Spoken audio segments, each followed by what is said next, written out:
Péronne au XVIIe siècle. Dessin de Mérovac. La tour Sainte-Claire. Le couvent Sainte-Claire. La collégiale Saint-Furcy. Le Beffroi. L'église Saint-Jean-Baptiste. L'église Saint-Sauveur. La porte de Bretagne. Les Grands Moulins. La tour Paillarde. L'église Saint-Quentin-Capelle.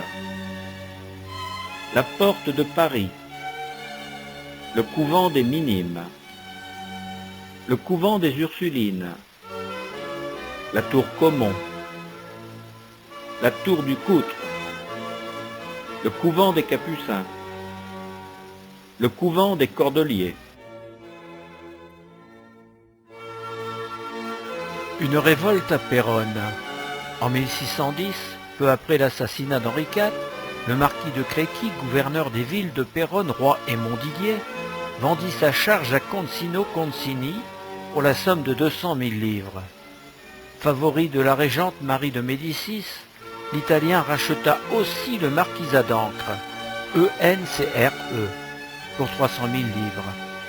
Sa signature mal orthographiée, il fut promu maréchal d'Ancre, ANCRE, en 1613, tout en n'ayant jamais servi les armes.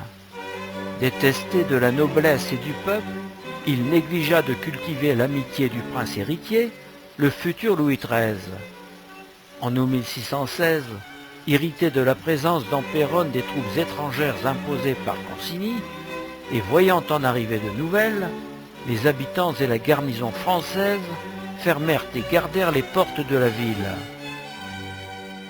La tension était extrême entre les Péronnais soutenus par la garnison française d'une part et les troupes étrangères, les unes casernées au château et les autres campant hors des murs de la ville et voulant investir la cité.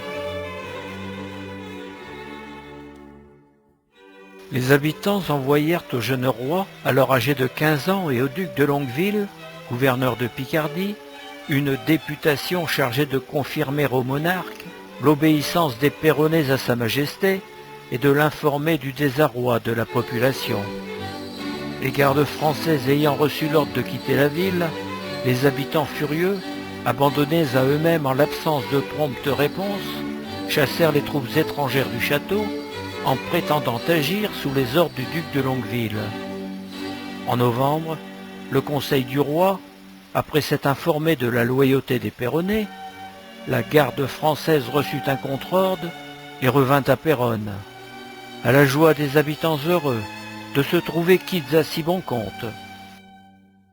Après l'assassinat du maréchal d'Ancre, commandé par Louis XIII en 1617, où le roi s'impose face à sa mère, se libérant de la régence, la ville d'Ancre, ENCRE, devenue Ancre, ANCRE, prit le nom d'Albert, ALBERT, en hommage à son nouveau gouverneur, Charles d'Albert, duc de Luynes.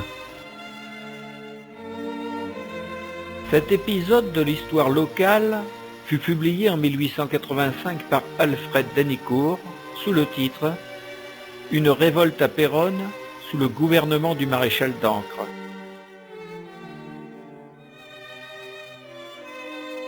C'était aussi sous la gouvernance de Concini que l'on commença à entreprendre la réparation des murailles de la ville, très endommagées depuis le siège de 1536.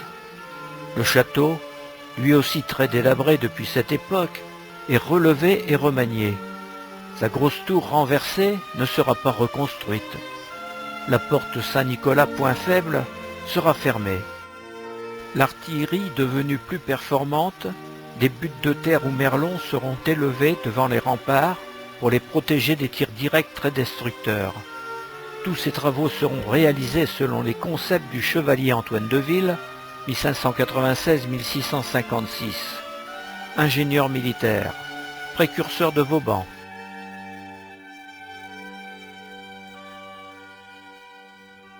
Pendant le siège de Bapaume, alors ville espagnole, Louis XIII et Richelieu viennent à Péronne. Le 11 septembre 1641, Ils participent à la procession commémorative du siège de Péronne de 1536. 2 jours plus tard, le 13 septembre, le roi assiste dans la collégiale à une nouvelle translation des reliques de Saint Furcy. Le chapitre ayant résolu de faire un reliquaire particulier pour le chef de son glorieux patron, avoua ouvert l'ancienne chasse, où cette principale partie du saint était renfermée depuis le temps de Saint Louis. Essai sur l'histoire de Péronne, manuscrit d'Eustache de Sachy, écrit entre 1760 et 1790, publié en 1866. Dans ce même ouvrage, le chanoine de Saint-Léger nous apprend que Mazarin, futur ministre de Louis XIII, était présent aussi ce jour-là à Saint-Furcy. Toujours dans notre cité, le lendemain de la translation, le 14 septembre 1641, Louis XIII et Honoré II de Grimaldi, grâce à l'appui de Richelieu, signent le traité de Péronne. Ce traité reconnaît le droit souverain de Monaco et accorde au prince et à ses descendants une égalité de rang avec la plus haute noblesse française. Le royaume de France assure une amitié protectrice à la principauté de Monaco. Profitant de la guerre entre la France et l'Espagne par le jeu des alliances, la principauté se libère de la tutelle des Ibériques. Voilà pourquoi, en souvenir de ce traité, qu'un quartier de Péronne porte le nom de Monaco. Quant au siège de Bapaume, il est levé le 18, les Espagnols s'enfuyant.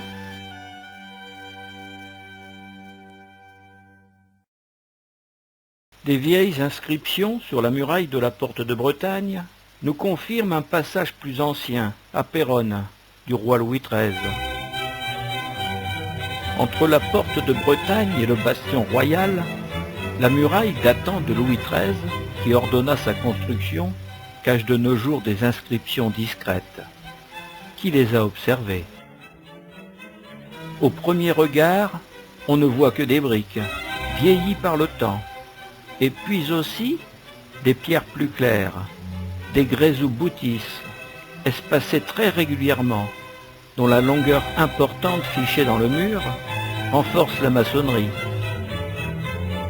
Un œil attentif remarquera, couvert de lichen, des briques plus foncées, des briques surcuites partiellement vitrifiées, ordonnancées avec élégance, du pur style Louis XIII. La vue aiguisée par ces trouvailles, se faisant plus curieuse, nous découvrons alors la lettre R, puis le M, au-dessus d'une date, 1634. Des réparations très anciennes ont fait disparaître à jamais une partie des motifs d'origine. À droite du RM, il manque un P.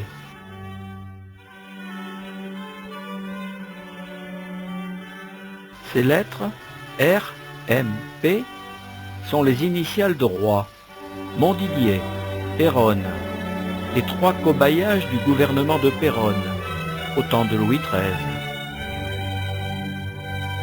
Une autre inscription en brique noire, elle aussi disparue à tout jamais, portait la mention « Vive le roi ». Pourquoi ces tags anciens? Louis XIII, qui avait ordonné la fortification de la ville de Péronne, annonce sa venue en 1634 pour inspecter l'avancement des travaux. Les habitants s'empressèrent alors de décorer la muraille de tags à la gloire du roi. Louis XIII, peu respectueux cette année-là de la ponctualité royale, ne viendra qu'en mai 1635 avec Richelieu.